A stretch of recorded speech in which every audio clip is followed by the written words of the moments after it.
it's real. Today I'm here with my February wrap up. February was a rough month for me in general, which you might have noticed by my lack of uploading schedule. I'm trying to get that back on track in this month. Just that February meant the start of a new semester, which means a whole new class schedule.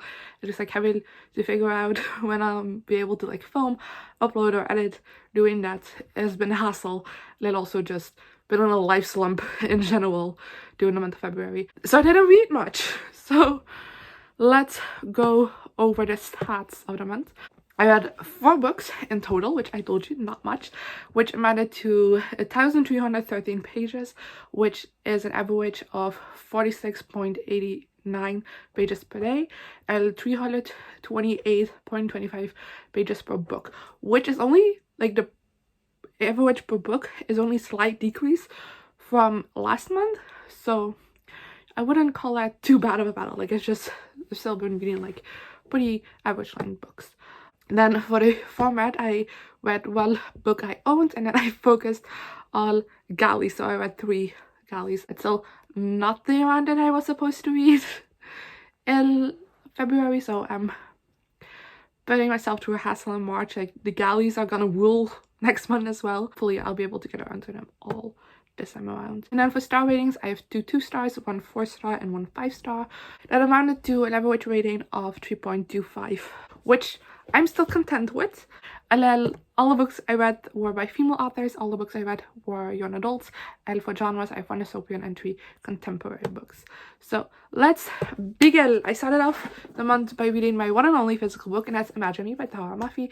I started this at the end of January, and I just like finished it in February. Otherwise, this wouldn't have been on here if I had to start it in February as well. But I gave it a 2 out of 5 stars. This is the last book in the Shadow Me series, and it's so difficult for me to recall how the Shadow Me series starts. But basically, the Shadow Me series starts off with Juliet, who has been imprisoned because she can kill someone by touching them, and then one day a guy gets put into prison with her in the same cell, and she is able to like actually touch him, and shit happens. It is the 6th book and final book. Finally, I'm gonna do a series discussion for the series. It was supposed to come in February, but February was a rough month, we all know that. But I'm planning on doing one. This is my least favorite book of the month. I have another 2-star on here, but I feel like this one definitely took the cake of most disappointing one, because it has 5 books leading up to this, and I was so excited for this. And I loved how Mafi can write a killer finale, because Ignite Me, which is the 3rd book in the series, was originally the ending to a trilogy, and that was sublime. It's my favorite book in the series. And might I say, Tahereh Mafi's best. I'm not sure. I might have to reread that one, but it's a fantastic book. This just wasn't. This was a very disappointing finale. This felt like a filler book. That's generally what this felt like. This felt like a filler book. I think I can describe almost nothing that happened in this book. The last like 100 pages or so do pick up a little bit, and that does have like the action in it, but I feel like it doesn't justify it. Same as a series finale. I feel like it was just so disappointing, and I just wish to have gotten a little bit more of it. I was also not really interested into the 2 perspectives that we got in here. Like, the follow-up trilogy has been like multiple perspectives. The 4th book was Warner and Juliet, then the last book was Warner, Juliet and Kenji, and then this one is just Juliet and Kenji. And this book definitely would have benefited from having Warner in here as well, because I feel like he had a very interesting character arc to get through in this book, and we only got to see like other people's reactions to that character arc, rather than actually see him like internally struggle with all of these things. And I think that would have been way more interesting and might have docked this book up a star. But yeah, we missed that. Only the epilogue in his perspective, but that epilogue is also shite. Let's just say that doesn't wrap up anything, because this book still ends with a couple of loose ends, and then I was like, okay, so the epilogue is gonna like tie things up a bit. They didn't do that. So yeah, I was super disappointed with this book. Then the next book I have on this list is another galley that I actually was supposed to read in January, because it comes out in February. I read the books a month before they come out, but I didn't get around to it in January, so decided to get around to it now. Let's Love is a Revolution by Renée Watson. This was a shame for me to not get to it, because this was one of my most anticipated ones, but I like gave this 5 out of 5 stars, so it was all worth it. This book follows a girl and she is like very close to her cousin. She lives with her little uncle and cousin, and her cousin is a very like strong activist. And even though our main character does like care about like the social well-being of the world, she isn't as like actively of an activist as her cousin is. And one of the like the cousin is a part of like this youth group which is like full of activism, and they do an event one night, and our main character ends up going along because her friends are there, because she shares a friend group with her cousin, and she ends up falling for the MC of the night, who is a guy who's also very much into activism, and she thinks she's not good enough for him. So when they first meet, she enhances a couple parts about her life and lies straight up about some of the other ones to like get him interested in her. And this, I feel like a lot of negative reviews I've heard about this book, I feel like just like focus too much on the romance in this book, because even though the romance is like the most like prevalent part of the story in a way, it isn't about the romance between our main character and the MC.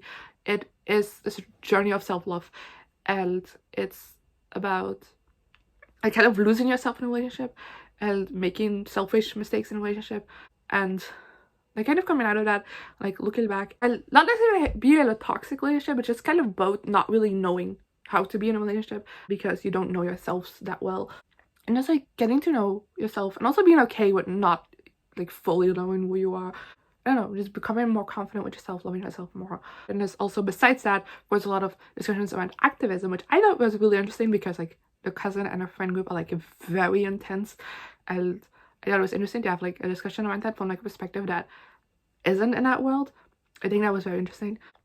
And there's also more of like family problems that it talks about as well. The relationship between the main character and her cousin is very well discussed in this book. There's also amazing friendships in it. It talks about culture, about heritage, all in such amazing, fantastic ways. I love this so much. And I really, really love her main character. Again, most of the reviews I've seen didn't like her, to her as an unlikable main character, which is the point. And I love a likable main character if they are the point of the story. And she was amazing. She felt so real, so flawed, and I could connect with her on so many levels, and then also just like not relate to her on so many levels. And yeah, I just really, really enjoyed this book, and I would definitely recommend it, even though I've seen more like mediocre reviews for this so far. Then next up we have I Think I Love You by Auriane Desombre. I don't know if I pronounced it correctly. I'm so sorry. But give it 4 out of 5 stars. There's another guy I got from that link so it's one that's supposed to come out in March. Don't worry. And this book follows 2 protagonists, 2 girls, one bi, one lesbian, and they've kind of are known as like the only gay people in their school, so they are often like pushed together, like you two should date. And that has kind of created a hostile situation between the two.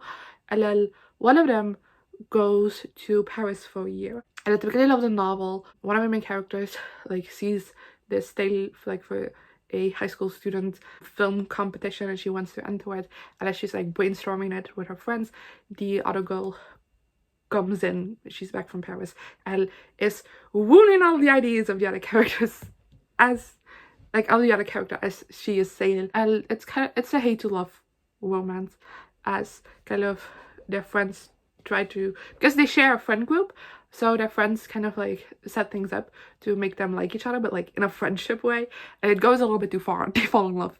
And honestly, I really liked this book. I thought the romance was adorable. I love it so much. I at first wasn't sure if I could get on board with it because the 2 characters both irked me quite a bit, but as the relationship developed, I also feel like the characters developed, and just everything just like came together very sweetly, very nicely, and I really like that. But the reason I ended up docking it stars because there's a lot of friendship drama in here, because it does have the romance like the main focus, but it also has this friendship group as a core focus as well. And there's so much drama between that friendship group, and I feel like we could very easily have cut out and ended up with the same product, because just a lot of unnecessary shit, and every time something got resolved, we got immediately into something else, and it just got so frustrating and annoying, and I ended up docking a star for it a little bit because I didn't really like that element, but for the rest I did still really enjoy this book, and I definitely would recommend it. And talking about sapphic books, I didn't do this on purpose, but the last book is She's Too Pretty to Burn by Wendy, which I gave 2 out of 5 stars, and I didn't like. So basically we follow again 2 main characters in this book. One is a photographer, lives for the art, and her best friend does as well. The best friend isn't a photographer, does something else, don't remember exactly what, but they both like live for their art and are really artistic people. Our main character is a girl who loves swimming and doesn't have a great relationship with her mom, doesn't like being on picture at all, and that creates a lot of the tension between her and her mom as well, because the mom is a model. And the two meet at a party where the trouble with mom girl is well invited and the photographer girl is photographing, and they both kind of think the party is lame, and they get out of there, have a night together, and then they end up falling for each other. But doing all of this, one of the photographer's girl's best friend is doing like these artists, like these art pieces that are big and elaborate, and each one is going further and further until it reaches a certain limit that I won't talk about, because it does come in, even though like the synopsis on Goodreads just like definitely mention how they go over the line in like a subtly vague way, but like it's there, but it doesn't happen until pretty far on into the book, so I won't mention that. But yeah, I didn't like this. I feel like it started off great. It started off as a promising sapphic romance, which, you know, we all appreciate a sapphic romance, but it just went off the rail as like the actual plot got introduced, because it was a little bit too ridiculous. It wasn't grounded at all in my opinion, and I feel like part of that is definitely the fact that the characters were not developed. The only thing I knew about them was like things that were immediately important to the plot, like for example, one of the main characters loves photography. Photography is a big part of the plot, so that's why we know that. They don't feel like real people, they just feel like part of a story, and not even like well-crafted story at that, in my opinion. Because I don't know, I couldn't feel connected to it, because it was hard to like follow what was going on, because it went from zero to 100 like too quickly, and again, like it didn't feel grounded in anything, like the characters' motivations or anything. Like nothing felt grounded. We didn't really get an explanation as to why these characters were doing these things, or it just, I don't know, it irked me a lot, and that's why I ended up giving it 2 out of 5 stars. It did have a small entertainment factor to it, so it isn't 1 star, but it was a little bit close. I do have to say that. Those were all the books I read in the month of February. I still hope you were able to enjoy this video, even though it wasn't a lot. And yeah, let me know in the comments down below if you read any of these books, what you thought of them, as well as some of the books you read in the month of February. And I guess I'll see you guys next month. Good.